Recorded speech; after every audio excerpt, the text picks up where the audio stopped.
Bonjour, bonjour, bonjour, bonsoir. Bonsoir à tout le monde. Ça dépend heure à laquelle vous allez suivre la danoise. Bambote ebele bisika bizubino. Nzambalola apambola bino, azala bino. Vraiment joyeux Noël. Voilà. Joyeux Noël, bandiko. Voilà. Tous ces là, tous à l'année sengo. Malgré moi, souci et la mokilité, mais tous à l'année sengo. Ceux qui nous ont abattu les bisous pendant janvier, décembre. Et puis 2020, c'est ça, Nemoko, la génération n'a pas de ça n'a pas na épidémie, ou ma casse et silico, beta, batou, vraiment, et ça, pas si ma casse alors, bande konangai, boza ne sengo, pas joyeux de Noël, une fois encore, bozana sous les baobas, et pas ya maman labino, maman le kiabana, la danoise, ceux qui ont première fois au landingaï, vraiment, aux alliés, bienvenue. La chaîne Bisso, s'abonner et puis fina cloche de notifications pour na orataka ba émission te surtout ba live na Bisso ya vendredi sans tabou vraiment ko raté en moté et zalaka shomoko ya bien sur les amoureux. Voilà. Donc tozo solo na lombango na kozabino temps ebelete mais avant to kota na bisolo ya lelo nazo benga penza boya ebele ba papa, ba maman, donc à partir de 19 ans, hein, ce que je sentir vraiment que Olingi Ozwa, Molonga Ninayo, hein, une relation sérieuse, pas une relation sexuelle, non. Mais quand tu cherches une relation sérieuse, cela veut dire qu'une relation, Oyo, ezali ko englober nyonso. Donc, sincérité, amour, communication, sexualité, tout. Alors, yaka na site na biso, toza na site de rencontres Live Together original. Original, yaka na Live Together, oya kozwa mobali ya bien, oya kozwa mwasi ya malamu. Yaka, toko pesa yo, inscription eza gratuite, yo yaka, okoya koyoka, ba critère nyonso ya bien ezali awa. Koti kalasu yo mokote, solitude eza mabe, solitude ebomaka. Yango to benga rabino boya ebele na Live Together pona tosala masolo ya tokos ya bien. Alors pona ko zwangai c'est vraiment facile au former ka numéro na yo 0044 74 59 62 52 17 au bengila danoise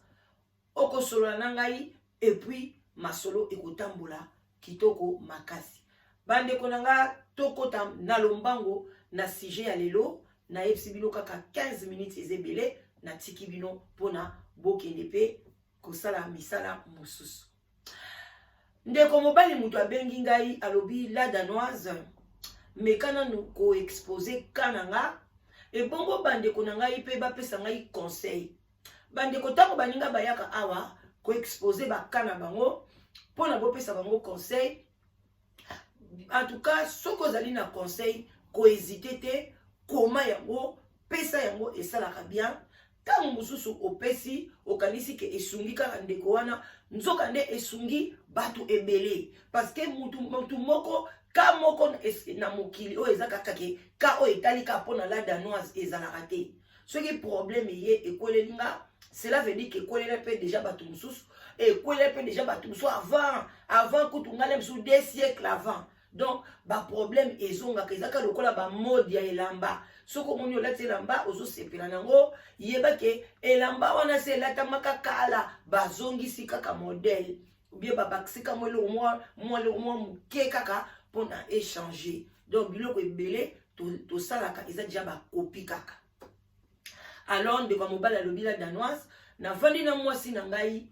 En tout cas, oyo tozo kende ezali lokola à peu près 8 ans de mariage. Nzambe apamboli biso na bana mibale. Mais ngalere na yaka na kutaka epe déjà na bana ne mibale. Ngape na zaka pe na bana na mibale, mais bana na mibale tozo sala ka ba démarche batikala na Congo. Donc ayi kokuta mwasi déjà a on a poto na bana na mibale batata différent. Ye petamwa ya sepeli na e bavandi na bango nzambe pa pamboli bango na bana mibale bakomi lokwa na bana 4 na bana na ye ya papa na biso eza na Congo mibale baza lokwa na bana no total 6 alobi lere bavandaki ndeko na ye ya mobali pe leki na ye vraiment oyo alandi ye te me oyo alandi ye kuna ye pe avandaka kaka na France kuna baza bato na biso bavandaka na France abi ye sikoyo ye pe abala na ye ape abala kutu leki na ye wana abalaka avant ye parce que ye ntango ayaki babikanda na ye mpenza ekomplikaka ye leki na ye amibalelaka na ye kutu deja mwasi na ye bango mpe kuna baza na bana bango misatu baza bien en tout cas ye na leki na ye basololaka bien bazalaka bien mais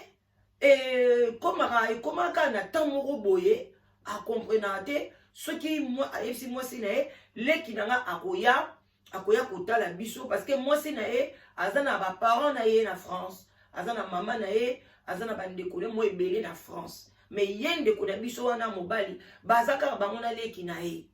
epuis mama na bango na tata na bango bandeko na bango mosusu baza na Congo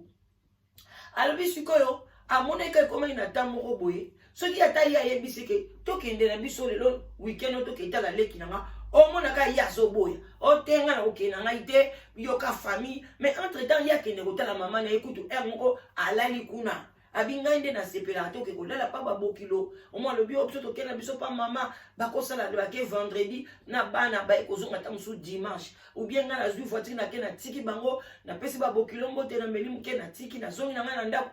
dimanche mpe na ye nazwi bango mais soki ekomi ka tokende kotala leki na nga omonaka manevre mutu pasi mokongo pasi makolo pasi alobi compliqué la danoise nazo comprendre te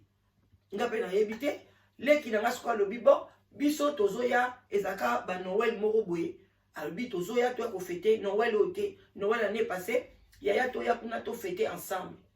alobi akomi kosilika ngasi nasalaki programme na nga ye ndeko na pi ndeko na oyokaka te soki olingi yo nde kende kuna nga nazokenda nga biso tokofete pa mama bo alobi donc donc compliqué donc alingi koyoka te ke ndeko na mobali aye kotala ye akoma kuta alobi so nalindaki kotala tokutala meme na leki na nga nabetaka na nga so lisolo te boka nauti mosala nalekani mpe leki na nga mokomosu baya na mwasi ne kaka baye osala biso surprise oyebi ke apesa bango mbote abima na ye asundola nga na leki na nga na bana na mwasi ya leki na nga kuta abima yaya tuna na mwasi no eza problème nini aye kovandisa mwasi na ye alobi mwasi na zo onga na mona ko clair te na mwasi ya ndeko na yo ndenge bosekaka ndenge osepelaka na ye ndenge okumisaka ye mwasi mayele mwasi boye yango wana nga na mona kaka yo bimaka kaka na mwasi ya leki na yo alobi ngai neke obima na mwasi ya leki na nga na ndenge nini ngai nalalaka awa na tozalaka na yo kutu na insistaka tokende na yo olingaka te onga na monaka bongo alobi atuka na silikaki na bi na tosalaki meme un mois tolobanaka te mais na betela kutu leki na nga lisolo yango te mais leki na nga après ekocomprendre bi vie namoni mwasi na yo alingaka na ye bandeko na yo te donc biso tobanoya na biso kuna te yo yaka parce qu'à chaque fois to yaka kuna ozora ba problème ba discussion alors vie so oza pour ça ndako na biso oza bienvenue ye pa kenda kolala pa bandeko na yo pe mkomso ye na olali pe to va na biso to sololi en famille donc akoma na ye mingi alala na kuna te mais moko mona albeti na ke beta tourna nga ake alobanga ne kupa mwasi nete ake na ye et pa bandeko na ye parce que aza ndeko na aza leki na ya ko kabwana na ye te ye aza na famille na ye akabwana na famille na ye te alobi la danoise na pekisaka ye pe famille nete po eza mama na ye eza ba grande sœur na ye mais nga na comprendre te sikoyo chose grave abi eloko sikoyo abengi alobi bavandaka boye mwasi na ye bisi alobi o en tout cas ngai pe nalingaka mokolo mosusu nasala sexe na mibale donc yo toluka mobali moko boye tosala sexe ensemble ngalingaka yango nayeba mpe na sepelaka mpe bongo na donc sexe abi yo sosala yango ote me nasala yango nanu te me eloko nyonso bamekaka eloko nyonso ebandaka na 1 2 3 donc mpona nini kaka monotoni kaka sexe kaka na mobali moko tomeka mpe sexe na mibale mokolo mosusu mpe tomeki sexe na basi mibale mobali alobi oyo mwasi ya libala mwasi ya ndumba abi mama ozalaka mwasi ya libala na bala yo ou bien ozali mwasi ya ndumba mobali atikali zoba azo comprendre bi ozo sala ngai ba je ozo sala no théâtre olingo sekisa nga bi te naza sérieux siko mobali abi bon tika nga pe na zongsela siko mobali oyo mibale wana oyo lingi tozwa wana pona msuka asalo liboso msuka asalo na sima siko yo mobali wana nani ozana ye deja ou bien okende ko louer mobali parce que ba louera pe ba mibali ou bien ko sa ndenge abi o poinye ozoke musika tozo obenga ka leki na mobali abi leki oyanga alobi si kaka leki na wana oyo olobi yo lingaka ete abi me osolola na ye po toke na biso musika te to bimisa makambo libanda te to chongoka en famille mukolo pesi ko to kolinga to meka ya basi mibale ozwi mwasi aleki na yo alobi la danoise da tikalido comme si balongoli nga mayele comme si balongoli ngai mayele donc na komi zoba na zoba na kweya na mwasi nini donc nazawa na ebite yango bandiko na komi na ko shite ndeko mobali na minito aza troublé mwasi azotungisa ye na ndenge moko ya kosakana te o ntuke ko simba te soki osali yango te ko fo solola kaka na leki na yo fo sala babi soki bolexi 2 jours te 3 jours te lisolo wana ezongi na ndako yango na ye kotuna bino bandeko na ngai nakanga biloko na nga nakende nasundola mwasi ya boye nasolola na leki na nga mobali qu'est-ce qui ne va pas ide euti wapi nakende na famille na bango nake kosona ba parents na ye na exposer problème ou bien na sala ndenge nini bandeko ndeko mobala lobi ekomi troublé botala bandeko na komi na ko chité bozana se ya sous le baoba moko pati kopa café kopa vin blanc vin rouge takas na ndenge mukete bandeko awa tomela kana biso alobi la danoise na komi na suka bandeko to komi ko chité bo répondre papa aza vraiment Noël oyo bonne année oyo ya azoli akoleka yango na kitoko te mwasi azotungisa ye alors ngai nazo comprendre lisu mokili te tozoloba tobima na solitude eza mabe lelo ndeko papa na biso aza na 50 ans awuti kokokisa 50 ans na ye na pasi kutu asepeli nango ta kokisa yango bakala mingi te kaka na mois passé banda mwasi bani kotungisa na makambo oyo ezokende ba 3 mois même anniversaire na ye eleki bien te na ba confinement pe c'était difficile ba ke oliata na restaurant mwasi pe na ndako alambaki pepe te parce que ba discussion ya makambo wana ekomeli ye ya kosakana te abi yango nalobi bandeko tozobundana tolongwa na solitude mais ntango bakolongola na solitude yo moko esika okei na libala yango mama ozokoka kobongisa makambo te soki bamvutema soki biloko nini mama sambela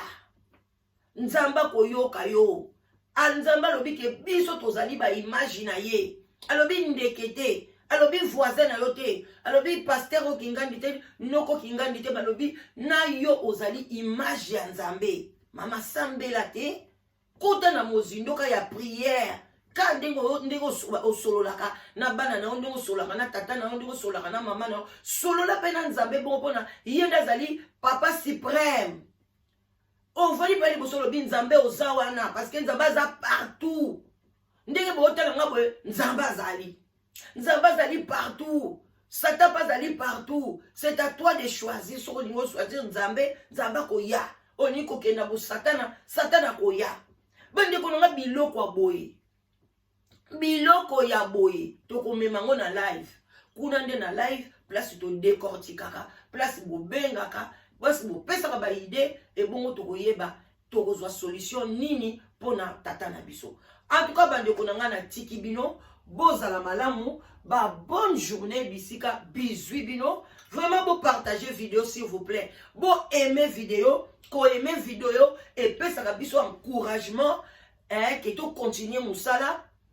et puis ceux qui peuvent se payer la vidéo te pour ngai tchana se na yeba quand même ceux qui qualité nanga et bandi ko kita pour nana s'améliorer mais ko lekate sans soit au tchana se soit au tchana likolo bandi nanga je vous love nalingi bino mingi mama leki na bino la danoise oza na question oza na sujet na yo osepeli ke balobela yango benga la danoise biso tosalaka yango ofele toya wana mpona